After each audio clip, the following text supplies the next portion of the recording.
황공의 최후는 1936년 신동아에 발표된 시문의 단편 소설입니다. 시문은 1919년 3.1운동에 가담했다 체포되어 옥고를 치렀습니다. 우리나라 최초의 영화소설인 탈춤을 동아일보에 연재해 영화인으로 데뷔했습니다.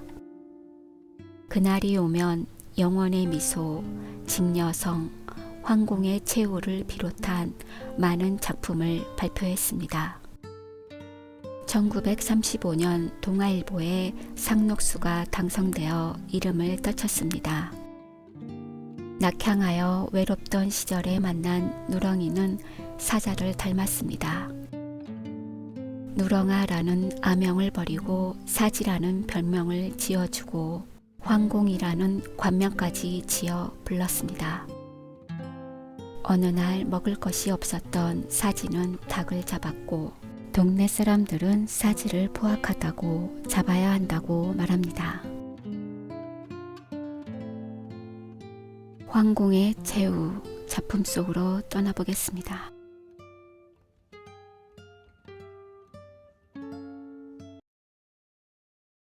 하루아침에 직업을 잃고 서울의 거리를 헤매다니던 나는 넌덜머리가 나던 도해지의 겹방살이를 단념하고 시골로 내려왔다.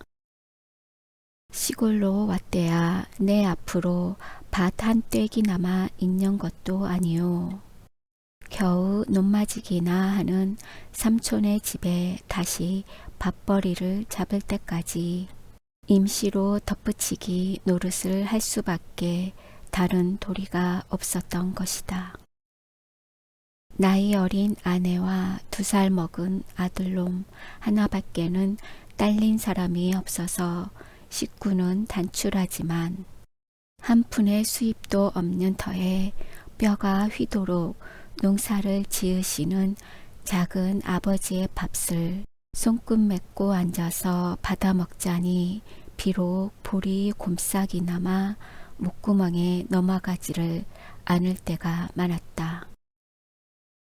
아무리 호미자루 한번 쥐어보지 못한 책상 물림이기도 번들번들 놀고만 있기는 너무나 염치가 없어서 괭이를 들고 밭으로 내려가서 덥석거리면 삼촌은 누가 너더러 일을 해달라니? 어서 들어가 글이나 읽어라 하시면서 사랑방으로 들여쫓듯 하신다. 어떤 때는 책상 속에서 좀이 먹은 논어와 시정 같은 길기를 꺼내놓고 꿇어 앉아서 읽으라고 하시는 것이었다. 참으로 견딜 수 없이 무료하고 단조로운 그날을 몸을 비비 틀면서 보내노라니 서울의 친구들과 내온의 거리가 몹시 그리워졌다. 눈을 뜨면 하고 한날 들여다보는 아내의 얼굴도 나날이 늘어가는 어린 것의 재롱도 다 싫어졌다.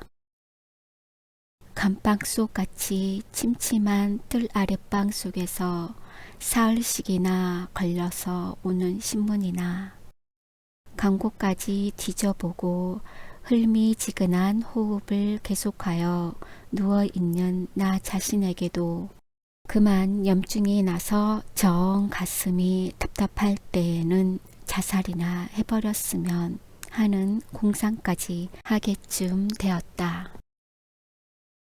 그럴 적에는 동저고리 바람으로 뛰어나갔다.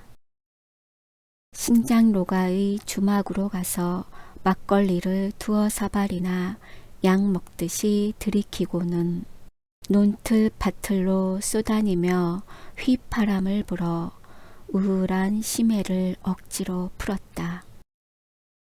인전 몇 원 남지도 않은 퇴직금을 야금야금 막걸리로 녹여버리면 어떡할 작정이세요? 하고 아내에게 바가지를 긁히면서도 주막에나마 가지 않으면 말벗 하나 없는 곳이라 갑갑해서 미쳐날 것 같은데야 어찌하랴. 철 아닌 구준비가 온종일 질금거리는 어느 날 황혼 때였다.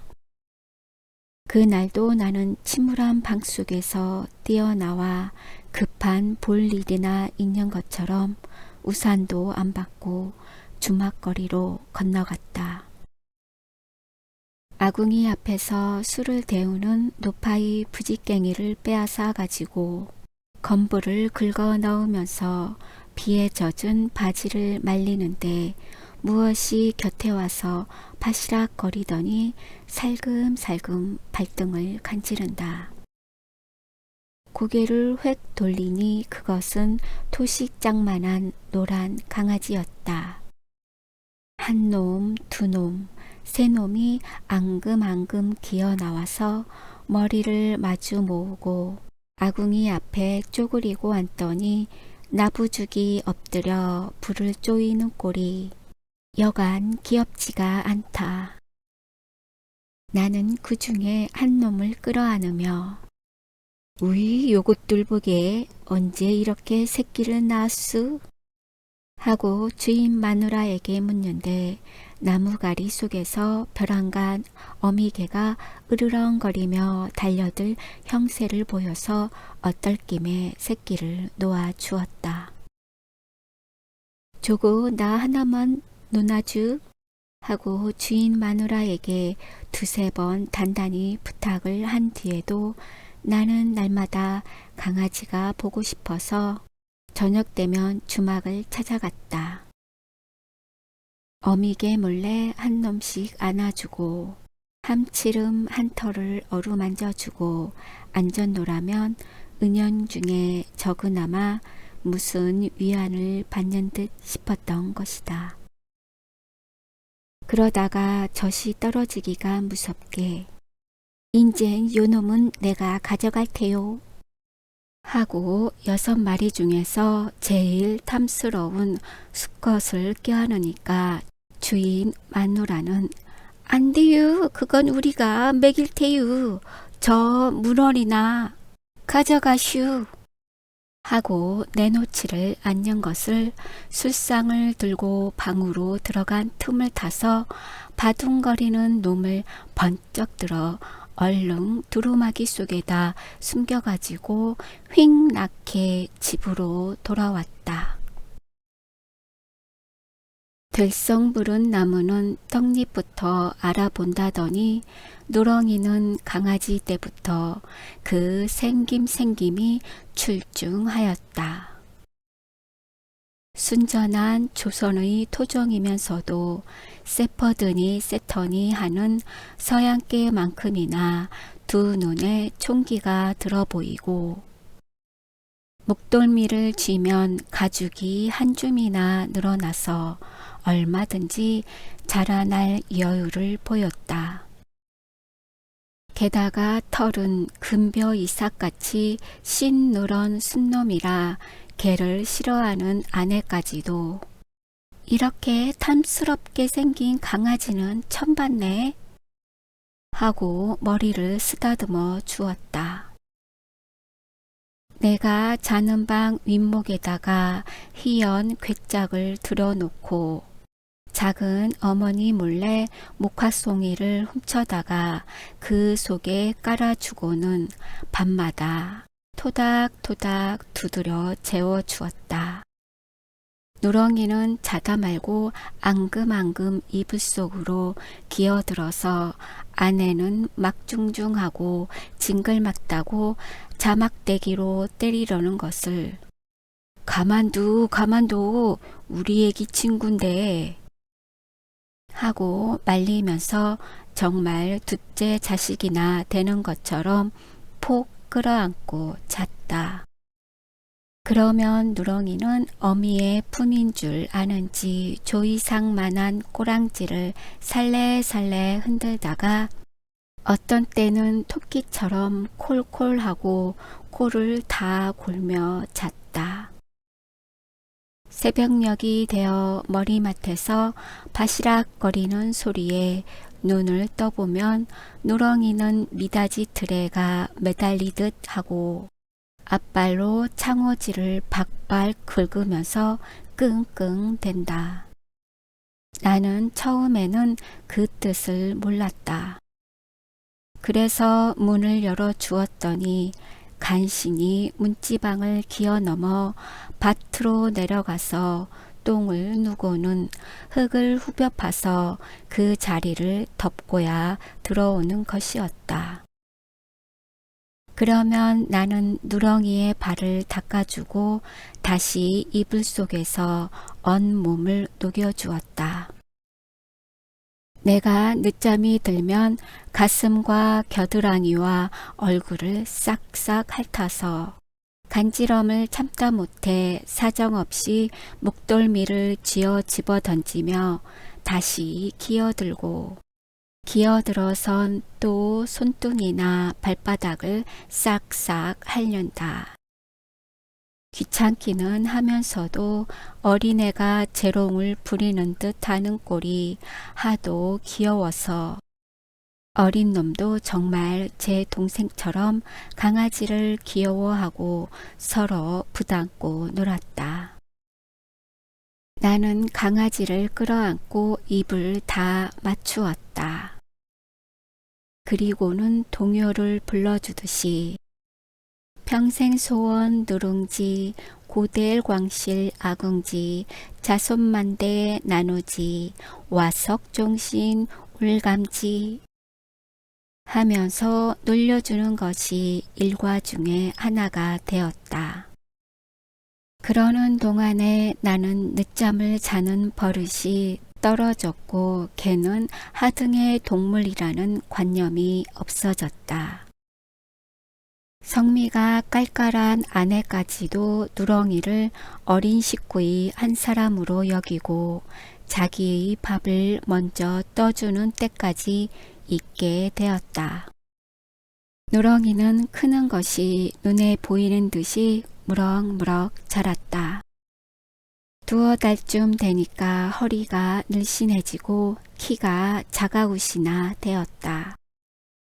작은 어머니에게서는 저 애는 개하고 헝겊붙이나 되는 거야 하는 꾸중까지 들어가면서 내 밥의 대궁을 일부러 남겨주고 손수 손바닥의 콩누룽지를 박박 긁어다가는 어린애는 안 주고 누렁이를 주곤 하였다.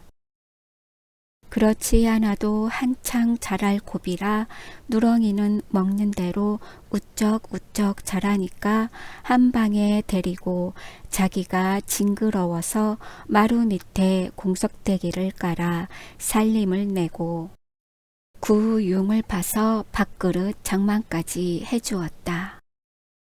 내가 밤에 뒷간에 가면 반드시 따라와 턱을 고이고 앉아서 주인을 지키고 어느 때에는 주막에서 술이 취해서 비틀거리고 오다가 눈 위에가 쓰러진 것을 보고는 집으로 달려가서 아내의 치맛자락을 물고 끌고 온 덕택으로 까딱하면 얼어 죽을 것을 살아났다.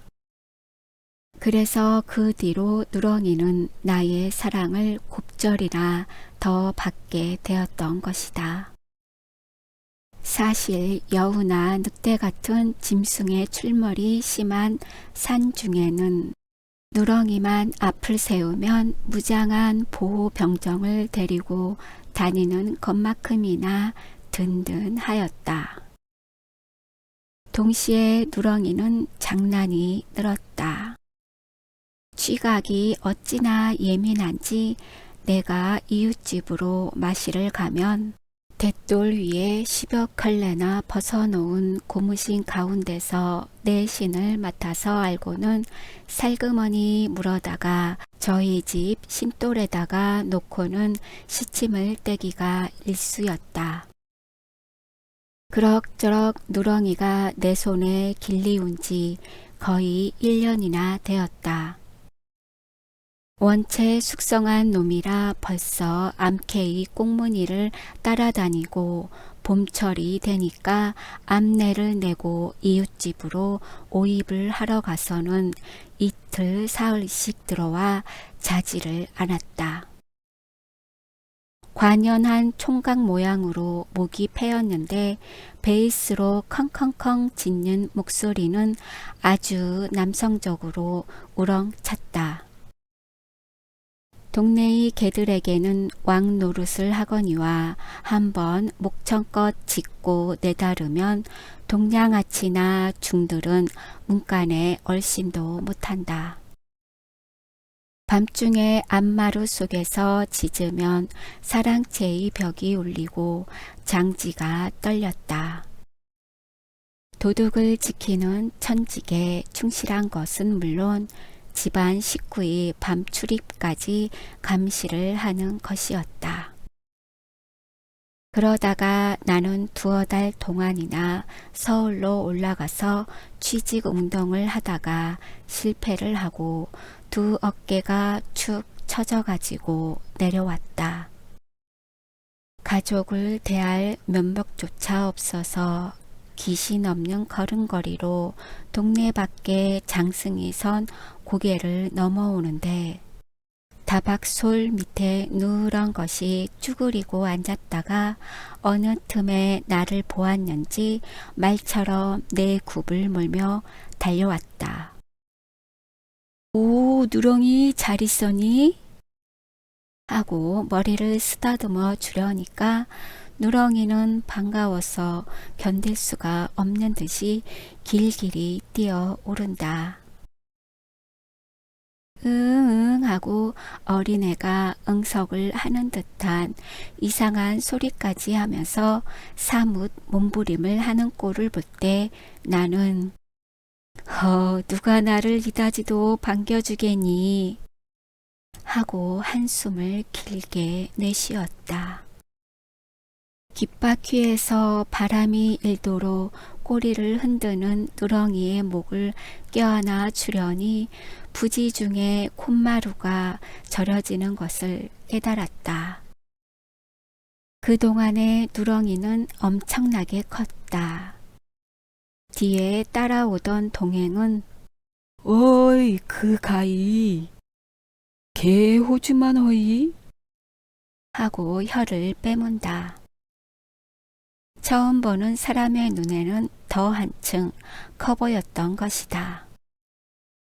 집에 와서 들으니 누렁이는 내가 없는 동안 날마다 아침 저녁으로 장승박이 언덕으로 올라가 북쪽 하늘을 우러러 한바탕씩 짖고 내가 타고 가던 합승차가 지나간 다음 내리는 사람이 없는 것을 확실히 안 뒤에야 집으로 돌아오기를 하루도 빼놓지 않았다 한다.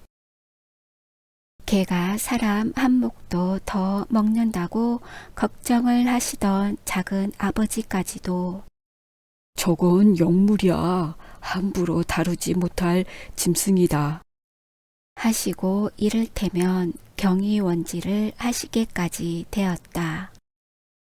누렁이는 자랄수록 얼굴 바탕이 넓어지고 두상이 둥글고 이는 쓰레박 같은데 성미만 나면 씬누런 앞털이 갈기처럼 뻗주하게 일어서는 것과 동체가 한아름이나 되는 대신에 아랫도리가 훌하게 빠진 것이 여불없는 사자였다.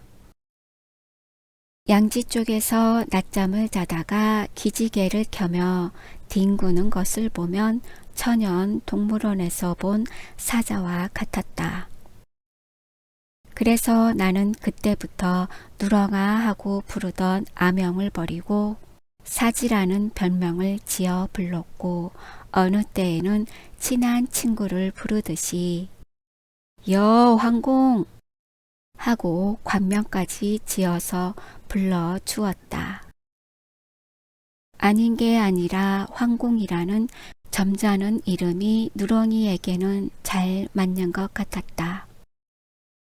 그러다 황공은 나쁜 버릇이 생겼다. 워낙 걸대가 커서 여간 누른밥 찌꺼기쯤으로는 양이 차지를 않는지 쌀광 앞에 쭈그리고 앉았다가 참새도 날치를 하고 수채구멍을 지키고 있다가는 쥐도 움켜 먹었다. 무엇이든지 벼락 불똥같이 달려들어서 한 번만 덥석하면 그만이다. 그 동작은 꿩을 잡는 매만큼이나 빨랐다. 만일 돈 있는 사람의 사냥개 노릇을 하거나 외국에 태어나서 몇만 원짜리 정탐개가 되었다면 우유나 고기만 먹고 털 위에 털옷을 입고서 사람 이상의 호강을 할 것이다. 너도 팔자가 사나워서 조선에도 시골 구석에 태어나 누른밥 한 구융도 배불리 못 얻어먹는구나 하면서 나는 황공을 몹시 가엾이 여겼다. 그래서 막걸리나 마시고 들어오는 날은 아내 몰래 내 밥을 통으로 쏟아주는 때도 있었다.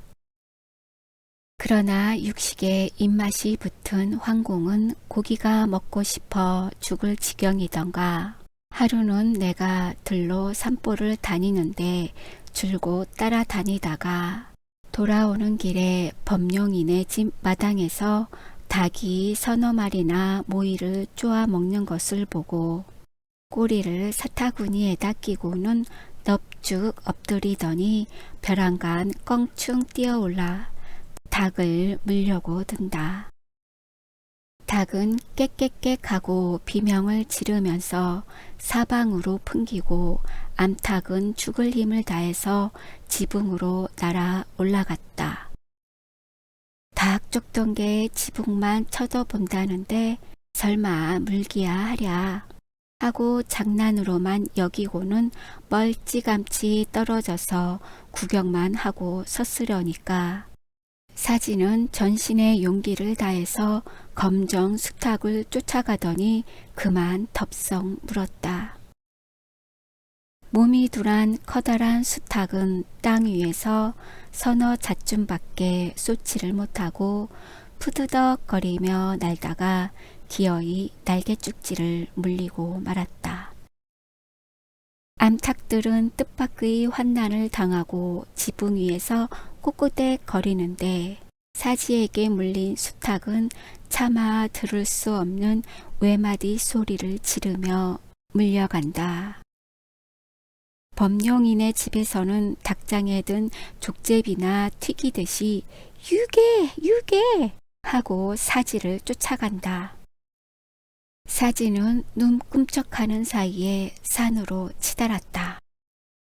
아마 포수에게 놀랜 노루도 그만큼 빨리 뛰지는 못할 것이다. 나는 개의 주인이 되는 책임상 단장을 휘두르며 헐레벌떡거리고 사지의 뒤를 쫓아 올라갔다. 처음에는 닭의 털이 버들개지처럼 나는 것만 보이더니 거의 한 간통씩이나 뛰어간 사지는 호련히 그림자를 감추었다. 나는 하는 수 없이 개의 발자국과 털이 떨어진 것만 대중하고 숲속으로 산모퉁이로 천방지축 따라갔다. 나무 등걸과 돌뿌리에 발끝을 채이면서 거의 산마장이나 숨이 턱에 닿아서 추격을 하였는데 바다로 향한 모래 언덕까지 와서는 발자국조차 끊어졌다. 황혼 때라 어둑어둑해지는 그 근처를 헤매이며 더듬어 보았으나 개도 닭도 온데간데가 없는 거야 어찌하랴. 나는 망단에서 소매로 이마의 땀을 씻고 섰는데 등 뒤에서 아 이게 아니어유? 하고 나중에 내 뒤를 따라온 범용이가 외쳤다. 가뜩이나 휘젓한 생각이 들던 판이라 깜짝 놀라 돌아다 보니 아닌 게 아니라 바위 밑에 가서 닭의 꼬리가 뻗추하게 꽂혀 있다. 벌써 잡아먹었나?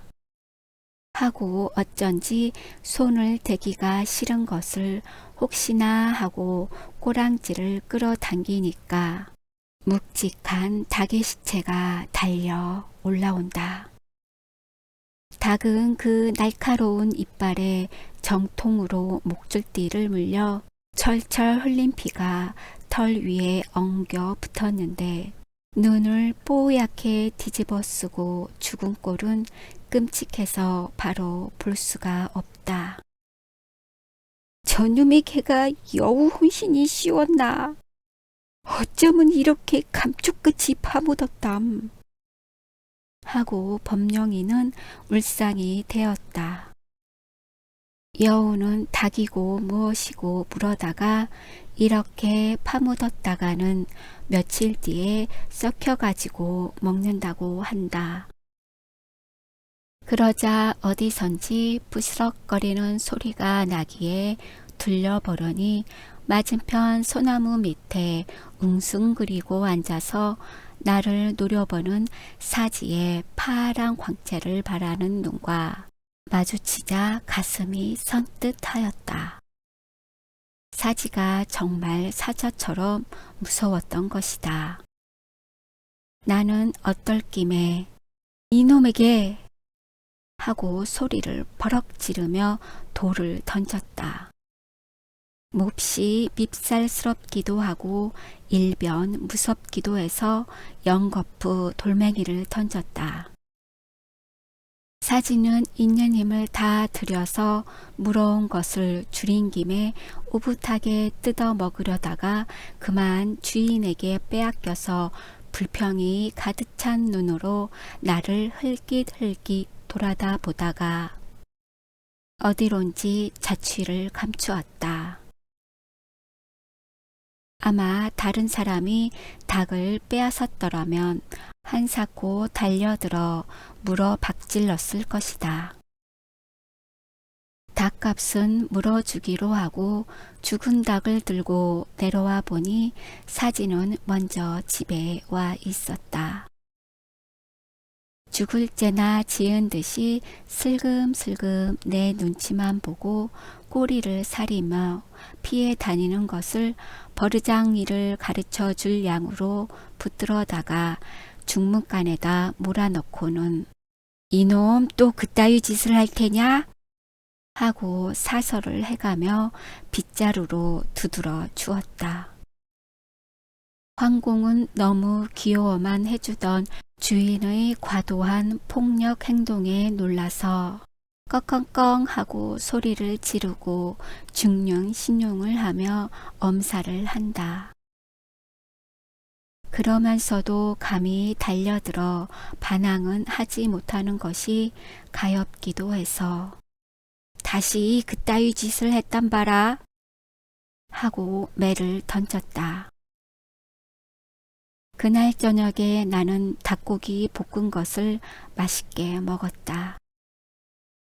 개의 이빨에서 무슨 독이나 퍼지지 않았나 하고 꺼림직하기는 했지만 여러 달 동안 고기란 구경도 못해서 허수증이 났었고 나는 닭고기를 편기하는 터라 기름진 살은 물론 뼈까지 으지직 깨물어서 고소한 국물까지 빨아먹었다.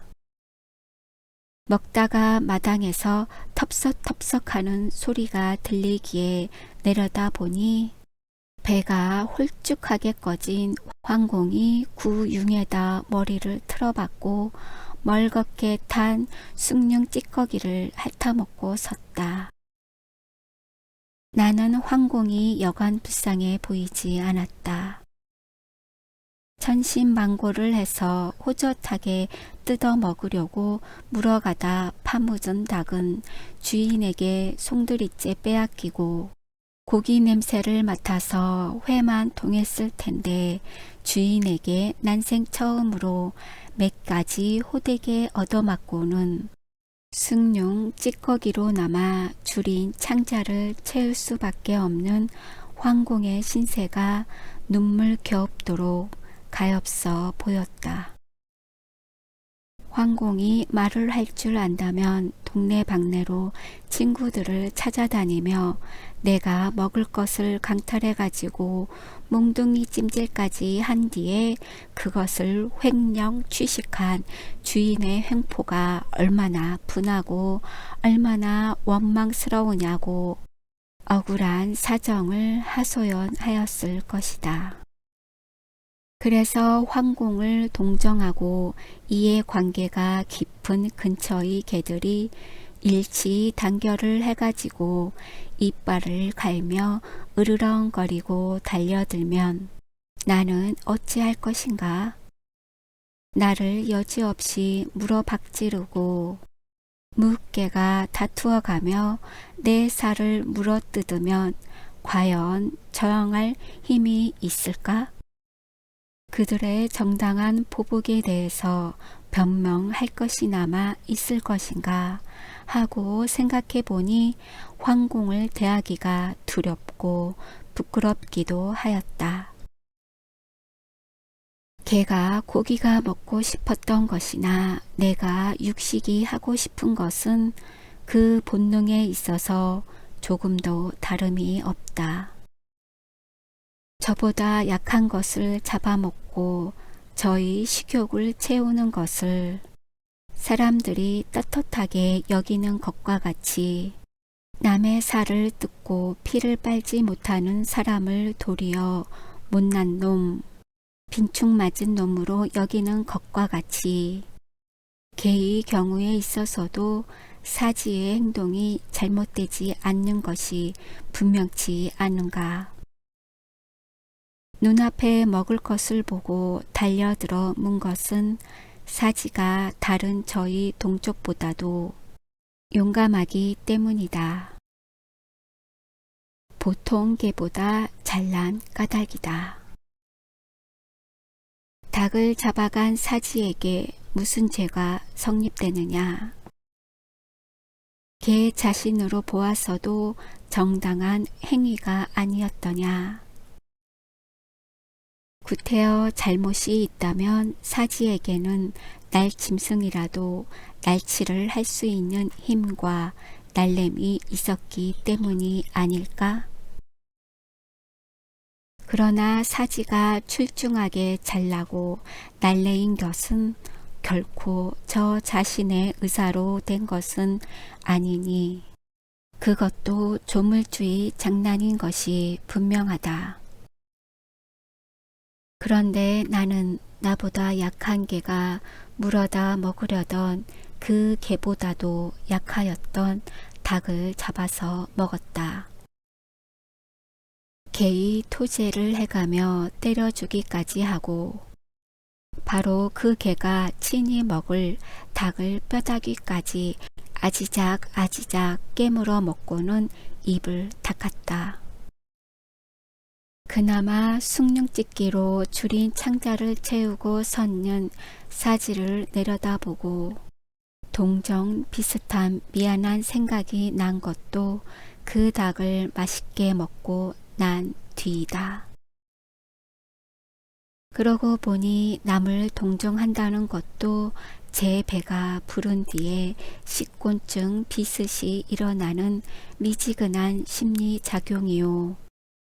양심의 가책을 받는다는 것도 제 욕망을 채운 뒤에 생기는 얄미운 자기 변호에 지나지 못한다. 사지가 제 육체의 힘을 다해서 닭을 문 것은 억제할 수 없는 본능이 시키는 용감한 행동이다. 그러나 그 뒤를 쫓아가서 물어놓은 것까지 파헤쳐다가 힘 안 들이고 먹은 내 행동은 개가 부끄러울 만큼 가증하고 비겁하지 않았던가? 나는 사지를 달래주듯이 황공 하고 불러서 먹다 남은 닭의 내장과 뼈다귀를 던져주었다. 그러나 황공은 본체도 안 하고 머리를 돌리고는 대문 밖으로 나가 버렸다. 그 뒤로 황공은 그다지 기호해 주던 주인을 곁눈으로 눈치만 보고 가까이 오지를 않았다. 내가 눈에만 뜨이면 비실비실 피해가는 것을 여 황공 내가 잘못했네 미안하이 하고 사과를 하여도 들은 채 만체하고 외면을 하고는 동네 집으로 가곤 하였다.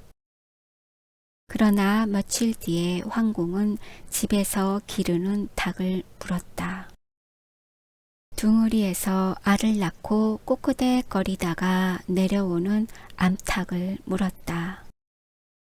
알을 꺼내려고 나온 아내의 눈앞에서 여바란 듯이 물고 눈 깜짝할 사이에 뒷산으로 치달았다. 물려가는 닭의 비명은 차마 들을 수 없는데 하얀 털이 마당 가득히 눈송이처럼 휘날렸다. 집에서 기르는 닭 중에서 값이 제일 비싼 레그온인데 아이 잘 낳는 여펀네 모양으로 양바트하게 생겨서 오리알만큼씩이나 하나를 하루도 거르지 않고 낳던 씨암탉이었다. 책을 보다가 뛰어나간 나는 어안이 벙벙해서 마루 끝에 서서 바라다 볼 뿐이요. 개를 추격하려고는 하지 않았다. 먼저 먹은 후 답답으로 두 번째 닭을 빼앗을 염치가 없었던 것이다. 머슴이 작대기를 들고 쫓아가는 것을 내버려둬라 내버려둬 하고는 호령하듯 해서 말렸다. 같은 동물로서 피차에 제 힘으로는 억제할 수 없는 본능의 발작을 막을 권리가 없었던 것이다.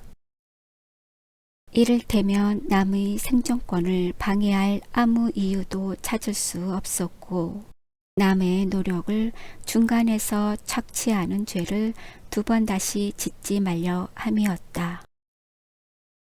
삼촌 내외부는 저게 없애라고 걱정이 대단하신데 그 뒤로 날고기에 입맛이 붙은 사지는 점점 맹숙성을 띄우고 동네 집 돼지 새끼를 2마리나 잡아먹었다. 난지 얼마 안 되어 젖살이 포동포동 찐 것이 울 밑으로 나와서 어릿어릿하는 것을 물어다가 정과 같은 수단으로 흙을 허비고 파묻었다가 꺼내 먹는 눈치다. 나는 돼지 임자에게 시비를 듣고 돼지값을 물어주는 수밖에 없었다. 그 뒤로 사지는 집에 잘 들어오지를 않고 물론 밥도 먹지를 않았다. 이제는 입이 높아져서 누룽지 같은 것은 입에 대기도 싫은 모양이다. 사지의 행동이 너무나 정도가 지나치니까 동정이 차츰차츰 아무 죄 없이 비명에 죽은 닭과 돼지에게로 갔다. 동시에 사지가 때려 죽이고 싶도록 미워졌다. 양육 강식도 그 도를 넘어서 같은 각축끼리 화목하게 지내지를 못하고 가장 참혹하고 잔인한 수단으로 제 배때기를 불리우는 사지가 극도로 미웠다. 일종의 의분까지 느껴지는 것이었다. 삼촌 내외부는 물론이지만 동네 사람들은 나를 보고 여보, 대기 개 때문에 닭은커녕 돼지도 못 길러 먹겠소. 그래, 그따위 버르장이를 하는 걸 그대로 버려둔단 말이오?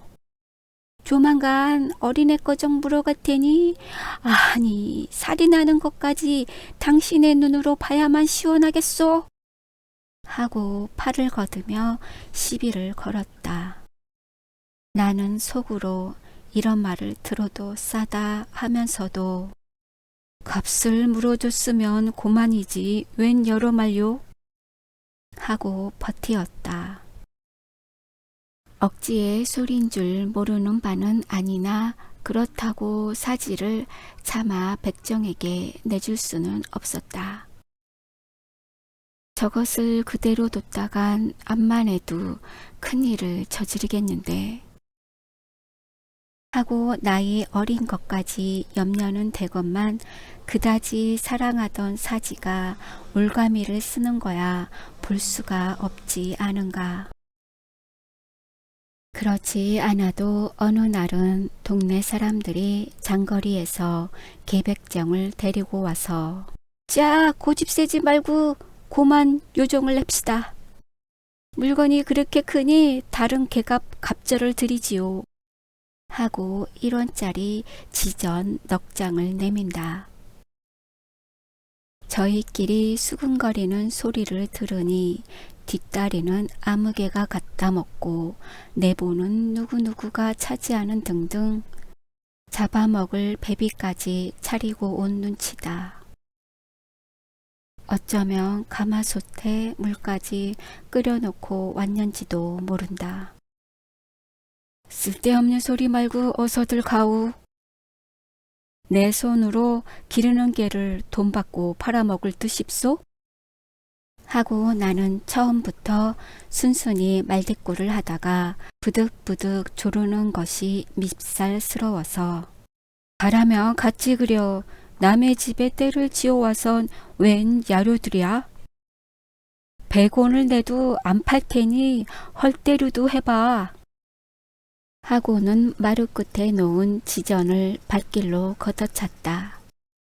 그때 마침 사지가 앞마루 밑에 누웠다가 집에서 떠들썩하니까 그 우렁찬 목소리로 몇 마디 컹컹 짖으며 나온다. 개 백정은 이놈 엄청나구나. 하고는 시커멓게 그을은 상판에 살기 도는 눈초리로 사지의 목덜미에 눈독을 들이며 가까이 온다. 그자의 허리춤에는 올감이 한 끗이 처진 것이 보였다. 사지는 제 앞으로 다가오는 개백정을 흘낏 보더니 그자가 제 동물을 옮가가는 것을 보았는지 한사코 짖으면서도 겁이 나서 냉큼 달려들지를 못한다. 급한 김에 나는 사지야! 하고 목소리를 높여 불렀다. 사지는 내 목소리를 듣더니 비호같이 마루 위로 뛰어올라 내 곁으로 바싹 붙어서면서 귀가 먹먹하도록 짖어댄다. 여느 때에는 마루로 뛰어오르는 버릇이 없었고 더구나 그동안 나하고는 아주 불쌍견인 사이였는데 위급한 경우를 당하니까 주인에게로 달려들어 구원을 청하는 것이다. 사지의 위풍에 백정도 혀를 내두르며 아이 그놈에게 사람 잡겠네 하고 개둘덜거리며 돌아섰다. 사지는 그제야 마음이 놓인 듯이 짖기를 그치고 내 앞에가 앞발을 뻗고 너부죽이 엎드리며 꼬리를 젓는다. 나는 그 눈과 동작에서 무한한 감사와 다시 살아난 기쁨을 보았다. 황공 너 이놈 아주 혼났지? 또 그따위 짓을 해봐라. 그땐 이렇게 올감지를 쓴다. 하고 두 손으로 목을 조르며 올가미를 씌우는 흉내를 내어보았다. 그러니까 그 얼굴에는 동물의 사나운 빛이 사라지고 내가 이불 속에서 끼고 자던 어렸을 때의 유순하고 천진스러운 표정이 나타났다. 나는 그 애원하듯 모든 죄를 뉘우치는 듯한 누렁이의 얼굴을 한참이나 들여다 보았다. 담배 한 대거리나 머리를 쓰다듬어 주었다.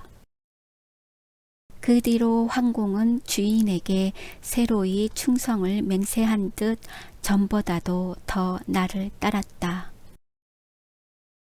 잠시도 곁을 떠나지 않으며 낯 서투른 사람은 근접도 못하게 굴었다. 동시에 나 역시 황공에게 대한 동정이 더 깊어가는 것을 깨달았다. 그런 일이 2년 후 한 달이 되었다. 저녁 때인데 불시에 온 동네가 떠들썩하기에 나는 사지가 또 무슨 일을 저질렀나 하고 앞마당으로 들어가 보니 사지는 장독대 곁에서 유산 태평으로 내 활개를 뻗치고 낮잠을 자고 있었다. 조금 있자 미친 개가 들어왔다. 수만이 내 개가 물렸다. 영준 내 개도 물렸다. 하고 외치는 소리가 여기저기서 들렸다. 나는 우리 사지가 물릴까 보아 대문을 걸고 몽둥이를 들고 앉아서 미친 개가 오기만 하면 두드려 잡을 작정을 하고 기다렸다. 아니나 다를까 조금 뒤에 털이 시커멓고 거의 사지만큼이나 큰 놈이 동네 사람에게 쫓겨서 혀를 기다랗게 빼물고 쏜살같이 내 앞으로 달려왔다. 동네 사람들은 사지를 내주지 않는 감정이 있어서 그러는지 몸들을 사리느라고 그러는지 막대기를 들고도 먼발치로 바라다 보고만 서 있다. 미친 개는 눈깔이 썩은 생선처럼 새빨갛게 뒤집혔는데 개소리 같지 않는 이상한 소리를 지르더니 다짜고짜 내게로 뛰어오른다. 나는 이게 하고 외마디 소리를 지르며 몽둥이를 휘두르나 길길이 뛰어오르는 미친 개를 막아낼 수가 없다. 개는 미치기만 하면 평소보다 몇 곱절이나 기운이 늘고 맹수 이상으로 날래지는 것인데 주사는커녕 의료기관도 없는 이 시골 구석에서 미친 개에게 물리면 사람도 미쳐나서 개소리를 하다가 죽는다는 말을 들은 나는 개와 싸우는 동안 머리끝이 쭈뼛거리고 아랫도리가 사시나무 떨리듯 하였었다. 삼촌은 마침 초상집에 가시고 머슴도 들에 나가고 없는데 아내서들은 내다보고 아이 저를 어쩌나 하고 부들부들 떨기만 할 뿐 미친 개는 어느 겨를에 휙 하고 내 뒤로 돌아와서 바지자락을 물고 늘어졌다. 하마터면 종아리를 물릴 뻔했는데 겁결에 대또를 헛때려서 몽둥이는 두 동강에 났다. 그러니 맨손으로는 더구나 당할 장사가 없다. 쩔쩔매는 찰나에 미친 개는 씩 하더니 이리 같은 이빨로 내 발뒤꿈치를 물었다. 에구 머니 저를 어쩌나 하는 아내의 외치는 소리가 들리자 나는 사지야 하고 소리를 버럭 질렀다. 정 형세가 급하니까 구원병을 청하지 않을 수 없었던 것이다. 사지는 밖에서 내가 개와 싸우는 줄 알았는지 골통이 깨어져라 하고 아까 걸어놓은 대문짝을 막 들이받았다. 그래도 열리지를 않으니까 한 길이나 되는 수수깡이 울타리를 훌 뛰어 넘어서 앞마당으로 내닫자 으르르 소리를 한번 지르며 목덜미 털이 고슴도치처럼 일어서더니 주춤하고 물러서는 채 하다가 씩 하고 미친 개에게로 돌격을 하였다. 대번에 미친 개의 넓적다리를 물어 박지르는 바람에 나는 구원을 받았다. 요행 고무신 위로 물렸기 때문에 상처는 나지 않았다. 사지와 미친 개는 맹렬한 단병 접전이 시작되었다. 씩씩거리며 으르렁거리며 엎치락 뒤치락 단판 싸움을 한다. 그제야 동네 사람들은 막대기와 쇠시랑 같은 것을 들고 모여들었다. 나도 사지를 응원하려고 막대기를 들고 덤볐으나 서로 한 뭉뚱이가 되어 뒹구는 것을 얼러칠 수도 없어서 손에 땀만 쥐며 형세를 관망할 수밖에 없었다. 사지는 참으로 용감하였다. 그러나 귀와 앞다리에는 시뻘건 피가 줄줄이 흐른다. 나는 차마 그대로 볼 수가 없어서 어느 개가 죽든지 난 모른다 하고 쇠시랑을 뺏어들고 내 앞으로 쫓아오는 미친 개의 골통을 겨냥해서 힘껏 내려가겠다. 미친 개는 컹 하더니 그 자리에 혀를 빼물고 거꾸러졌다. 사지는 이제는 저항을 못하고 버둥거리는 미친 개를 닥치는 대로 물어뜯으며 실컷 분풀이를 한다. 나는 그 독한 이빨에 물려서 얼마 아니면 미쳐 죽게 된 것을 사지의 결사적인 응원으로 살아났다. 사지는 내 생명을 두 번째나 구해준 은견인 것이다. 나는 이마에 땀을 씻던 손수건으로 사지의 피를, 나를 위해서 대신 흘려준 검은 피를 씻어주었다. 그러나 사지가 미친 개에게 피가 나도록 물린 것이 여간 걱정이 되지 않아서 밤이면 잠을 편히 못 잤다. 동네 사람들은 저 개를 그냥 뒀다간 정말 큰일 나우. 마저 잡아 없애야지. 저 큰 개 미쳤다간 성할 사람이 없을걸. 뻔히 알면서. 아니 그래 동네 애들이 모조리 물려서 개소리를 하고 죽는 걸 봐야 시원하겠소? 하고 이번에는 아주 위협적으로 대들었다. 예익기 개만도 못한 자들 같으니라고. 너희는 내가 물리는 걸 멀거니 보고만 섰다가 인제 와서 무슨 수작이냐? 물려도 내가 먼저 물리고 죽어도 내가 먼저 죽을 게니 걱정들 말어. 하고 나는 어찌나 성이 나는지 막 욕설까지 해서 보냈다. 그러나 실상인즉 나 역시도 몹시 걱정이 되어서 자전거를 얻어 타고 30리나 되는 장거리로 가서 미친 개에게 특효가 있다는 청가래라는 약을 사다가 밥에 타서 몇 번이나 억지로 먹이고서야 조금 안심을 하였다. 그러면서도 혹시 눈이 붉어지지나 않나? 밥을 안 먹고 시름거리지나 않나? 하고 하루도 몇 번씩 사지의 건강 상태를 검사하였으나 다행히 조그만 이상도 보이지 않았다. 수만네 집 강아지와 영준네 개는 물려 그 날로 핑계가 좋은 김에 자밥을 먹었다는 말을 들었다. 그런지 한 달쯤 뒤에 삼촌의 심부름으로 50리도 넘는 군청에 볼 일이 생겨서 갔다가 비에 막혀서 사흘 만에야 집에 돌아왔다. 갈 때에는 황공이 비를 줄줄 맞으면서 한사코 따라오는 것을 주막집 부엌에다 가두고 갔었는데 멀리 고개를 넘을 때까지도 황공이 원만스러이 짖는 소리가 들렸었다.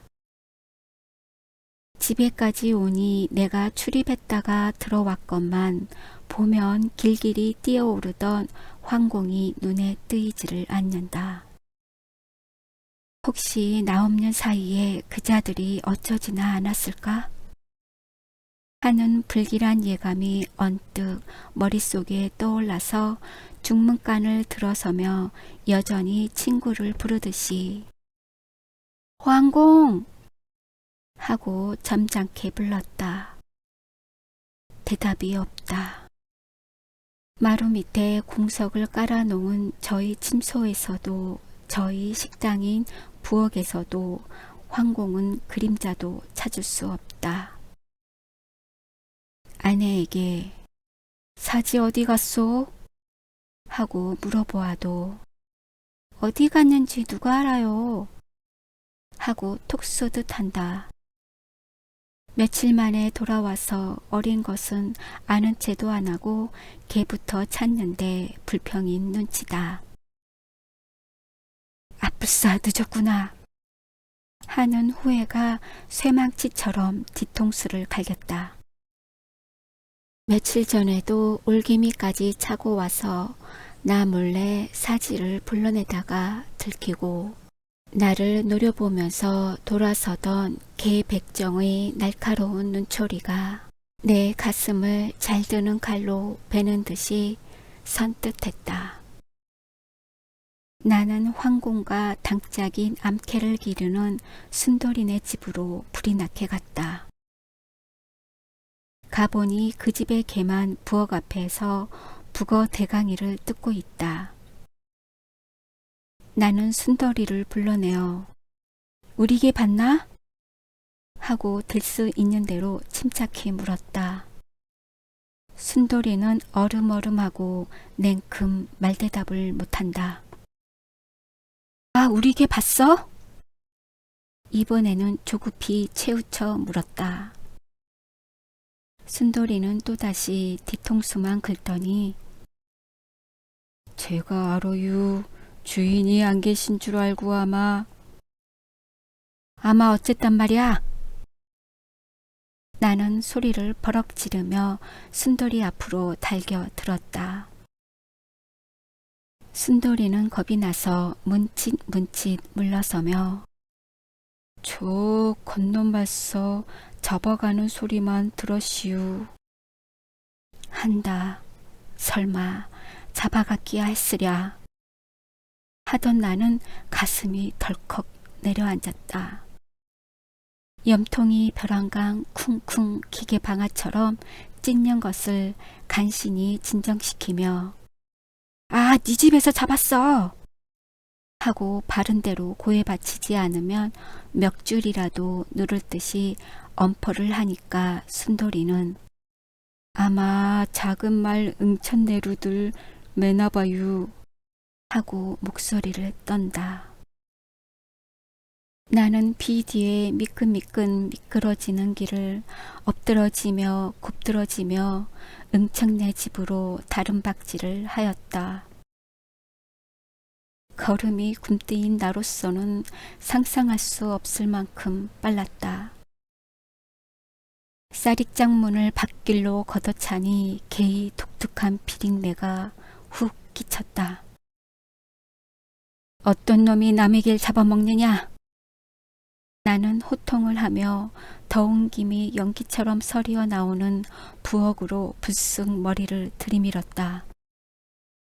동네의 늙술구레한 축들이 7~8명이나 쭈그리고 앉았다가 내 호통에 놀라서 벌떡 일어선다. 하도 서슬이 푸르니까 하나 둘 슬금슬금 꽁무니를 빼는데 부뚜막을 보니까 컴컴한 가마솥의 물이 부글부글 끓어오른다. 나의 시선이 김과 연기에 쌓여 어두침침하던 부엌 바닥으로 달리자 이를 어찌하랴. 백정놈이 창칼로 황공의 가죽을 벗겨가지고 그 가죽에 붙은 살을 싹싹 바르고 있지 않는가. 그것을 들여다본 나는 두 눈이 벌컥 뒤집혔다. 여전히 독살스러운 눈을 짓뜨고 할끔 쳐다보는 개백정의 배를 갈라 간을 꺼내서 씹고 싶도록 미웠다. 이놈아, 이 잡아먹을 놈아 하고 부르짖으며 이를 부두둑 깔다가 이놈 너도 죽어봐라 하고 단장을 번쩍 들어 개백정의 어깨를 힘껏 후려갈겼다. 개백정은 어이쿠 하고 고개를 푹 수그렸다가 칼을 들고 일어나 반항을 하려는 것을 이 개만도 못할 놈 어딜 덤벼 하고 물풀의 단장 끝으로 그자의 안가슴을 총창으로 찌르듯 푹 들이질렀다. 그자는 개소리처럼 꺄앙 하고 비명을 지르고 꼬꾸라지더니 몸뚱이를 발에 밟힌 지렁이처럼 뒤튼다. 동네 사람들은 아니 미친 개를 잡았는데 왜 이러슈? 이건 너무 심하구려 하고 대들어 말린다. 나는 동경의 검국 배우처럼 두 손으로 단장을 들어 그 자들을 후려갈기고 떠다 박지르고 하면서 미친 사람처럼 날뛰었다. 그 바람에 막걸리까지 받아다 놓고 군침을 흘리며 부뚜막 앞에 턱을 쳐들고 앉았던 아귀들은 풍지박산을 했다. 그것만으로는 꼭두까지 오른 분이 풀리지 않았다. 사방을 휘휘 둘러보다가 외양간 앞에 세워놓은 괭이를 들고 들어가서 가마솥 뚜껑을 힘껏 내리찍었다. 유착한 속뚜껑은 쩡 하고 두 쪽, 세 쪽에 갈라졌다. 거품이 일듯이 부글부글 끓는 물속에서 떴다 잠겼다 하며 들먹거리는 것은 허옇게 가죽을 벗겨놓은 황공의 잔등이가 아닌가. 나는 고개를 획 돌렸다. 그다지도 사랑하던 누렁이의 사지 황공이 무참한 시체를 차마 내 눈으로는 두 번 다시 볼 수가 없었다. 더구나 부엌바닥에 백정이 살점을 훑다가 달아난 그 껍질은 내려다볼 용기가 없었다. 툭 붉어진 눈알뱅이는 반이나 빠져나오고 몸뚱이는 송두리째 벗기우고 살점은 갈갈이 찢겨 부엌바닥에 납작하게 깔린 사지의 껍질. 그 심노란 털, 나만 보면 곁에서 바람이 일도록 내두르던 그 탐스런 꼬랑지. 나는 흥분이 조금 가라앉자 눈두덩이 뜨끈했다. 이윽고 두 줄기 눈물이 앞을 가리었다. 더운 물에 불어서 축축하고 끈적끈적한 황공의 머리털과 등허리를 전처럼 어루만져 주려니 울음이 북박쳐 올라 어린애처럼 엉엉 울고 싶은 것을 입술을 깨물며 참았다. 황공, 황공, 내가 잘못했다. 주막에서 너를 왜 못 따라오게 했더란 말이냐. 사지야, 주인의 잘못을 용서해다오. 나는 넋두리를 하듯 하며 소매로 얼굴을 가리고 흐느꼈다. 올가미를 쓰지 않으려고 나를 찾으며 최후의 반항을 하던 것을 눈앞에 상상하려니 개가 미치면 위독하다는 것보다 그 탐스러운 목덜미와 군살이 너덜너덜하게 찐 뒷다리를 식욕이 동해서 황공을 몰래 잡아먹으려던 인간들, 그 인간들의 살점을 물어뜯고 싶었다. 황공이 그다지도 무참한 최후를 마친 지도 어느 틈에 2달이 지났다. 그때처럼 굳은 비가 오는 날 밤에 나는 동경서 친구가 붙여주는 신문에 대강 이러한 기사가 실린 것을 보았다.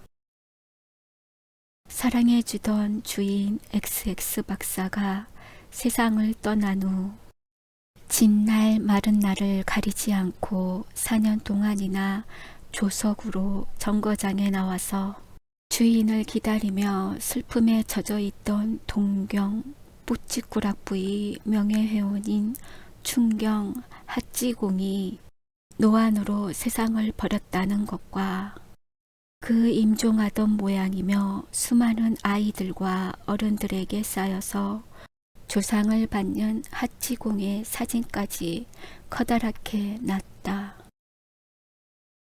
사단으로 내려뽑은 기사는 대신이 죽었어도 그보다 더 크게 취급은 하지 못했으리라. 며칠 뒤에 온 신문에는 그 후보가 났다.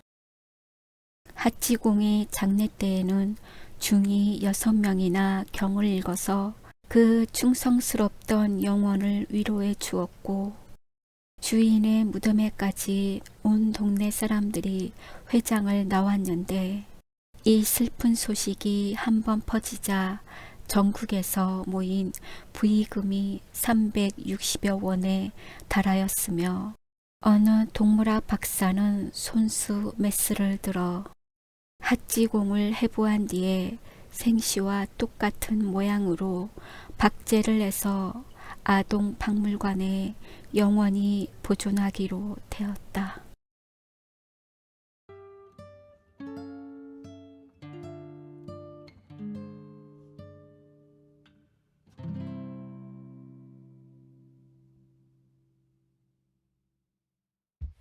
구독, 좋아요 부탁드려요.